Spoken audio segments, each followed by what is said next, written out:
Hi friends, ಎಲ್ರಿಗೂ ನಮಸ್ತೆ. We are matka guessing Kannada ಚಾನಲ್ಗೆ ಸ್ವಾಗತ. ನೀವೇನಾದರೂ ಹೊಸದಾಗಿ ನಮ್ಮ ಚಾನಲ್ನ ನೋಡ್ತಾ ಇದ್ದರೆ ಸಬ್ಸ್ಕ್ರೈಬ್ ಮಾಡ್ಕೊಳ್ಳಿ. ನಾನು ಕಳಿಸ್ತಕ್ಕಂಥ ವಿಡಿಯೋಗಳು ನಿಮಗೆ ಅತಿ ಬೇಗ ಸಿಗ್ತವೆ ಅಂತ ಹೇಳ್ತಾ, ಇವತ್ತು ನಿಮಗೆ ಕಲ್ಯಾಣಿಯಲ್ಲಿ ಒಂದು ಗೇಮನ್ನು ಹೇಳ್ತಾ ಇದ್ದೀನಿ. 2015ರಲ್ಲಿದೆ. ಮಂಗಳವಾರ 17 7 ಕ್ಲೋಸ್ 7 ಓಪನ್ ಆಗ್ತಾನಂದರೆ 5ನೇ ಮಾರ್ಕೆಟಲ್ಲಿ 4 ಮನೆಗೆ ಇರ್ತಾನೆ. 7 ಓಪನ್ 75 17 75 17ಕ್ಕೆ 1 ಡೌನ್ 3 ಡೌನ್ ಅಂತ ಸೆಕೆಂಡ್ ಸೆಟ್ಟು 2024ರಲ್ಲಿದೆ. ಇವ್ರು 4 ಕ್ಲೋಸ್ 4 ಓಪನ್ ಆಗ್ತಾನಂದರೆ 2ನೇ ಮನೆಗೆ ಇರ್ತಾನೆ.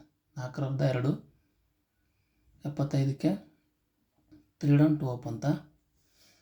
ಲಾಸ್ಟ್ ಸೆಟ್ಟಿಗೆ ಬಂದಾಗ ಇಲ್ಲಿ 91 04ಕ್ಕೆ 1 ಡೌನ್ 3 ಡೌನ್ ಅಂತ.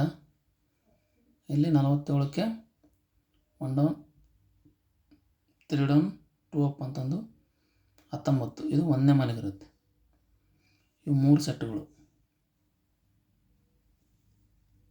ಇಲ್ಲಿ ಫಸ್ಟ್ ಸೆಟ್ಟಿಗೆ ಬಂದಾಗ 75ರಿಂದ 7 ಮನೆ ಅಡ್ಡ ಎಣಿಸ್ಬೇಕು. 1 2 3 4 5 6 7 ಪ್ಲಸ್ ಇರುತ್ತೆ. 7 ಪ್ಲಸ್ 41. ಇಲ್ಲಿ 5 ಮನೆ ಎಣಿಸ್ಬೇಕು. 47ರಿಂದ 1 2 3 4 5ನೇ ಮನೆಗೆ 37 ಬರುತ್ತೆ. 37 41ಕ್ಕೆ 1 ಡೌನ್ 4 ಡೌನ್ ಅಂತ. ಈಗ ಇದಕ್ಕೆ 1 ಡೌನ್ 4 ಡೌನ್ ಅಂದರೆ 23 ಸೋಮವಾರ ಇವತ್ತು ಬರುತ್ತೆ. 1 ಡೌನ್ 4 ಡೌನ್ ಅಂತ 23 ಇವತ್ತು ಬರಬೇಕು.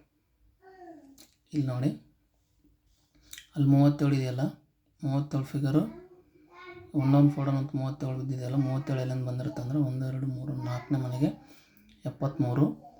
ಈ 73 ಇಲ್ಲಿ ಪಲ್ಟೆ ಆಗಿರುತ್ತೆ, ರಿವರ್ಸ್. ಅಲ್ಲಿ 23 ಬರುತ್ತೆ ಅಂದರೆ 4ರಲ್ಲಿ 2 ಇಲ್ಲಿ 1 2 32. 2ನೇ ಮನೆಗೆ ಇರ್ತಕ್ಕಂಥ ಫಿಗರು ಇದು ಪಲ್ಟೆಯಾಗಿ 23 ಆಗಬೇಕು. ಆಮೇಲೆ ಇದೇ 2 ಓಪನ್ ಮೇಲೆ ಇದೇ ಸೆಟ್ಟಿಗೆ ಇನ್ನೊಂದು ಗೇಮ್ ಇರೋದ್ರಿಂದ ಅದನ್ನು ಹೇಳ್ತೀನಿ ನೋಡಿ. ನಿಮಗಿಲ್ಲಿ 75 ಬಿದ್ದು 1 2 3 4ನೇ ಮನೆಗೆ 3ನೇ ಮಾರ್ಕೆಟಲ್ಲಿ 27 ಕಾಮನ್ ಇರುತ್ತೆ. 27 ಇರುತ್ತೆ ಫಿಗರು. ಕ್ರಾಸ್ ಒಂದು 27 ಇದೆ. 47 ಬಿದ್ದು 3ನೇ ಮನೆಗೆ 1 2 3ನೇ ಮನೆ ಸೆಕೆಂಡಲ್ಲಿ ಇಲ್ಲಿ 27 ಕ್ರಾಸ್ 27 ಇರುತ್ತೆ. ಇಲ್ಲಿ 2ನೇ ಮನೆಯಲ್ಲಿ 19 ಬಿದ್ದು 1 2ನೇ ಮನೆಗೆ ಇಲ್ಲಿ 27 ಕಾಮನ್ ಆಗಿ ಬರಬೇಕು. ಇವತ್ತು 27 23 2 ಫಿಗರ್ಸ್ ಇದ್ದಾವೆ. ಓಕೆ ಫ್ರೆಂಡ್ಸ್, ಈ ಗೇಮ್ ಇಷ್ಟ ಆದರೆ ಲೈಕ್ ಮಾಡಿ ಅಂತ ಹೇಳ್ತಾ ಈ ಗೇಮ್ ವಿಡಿಯೋನ ಇಲ್ಲೇ ಮುಗಿಸ್ತಾ ಇದ್ದೇನೆ. ನೆಕ್ಸ್ಟ್ ವಿಡಿಯೋದಲ್ಲಿ ಸಿಗ್ತೀನಿ. ಬಾಯ್.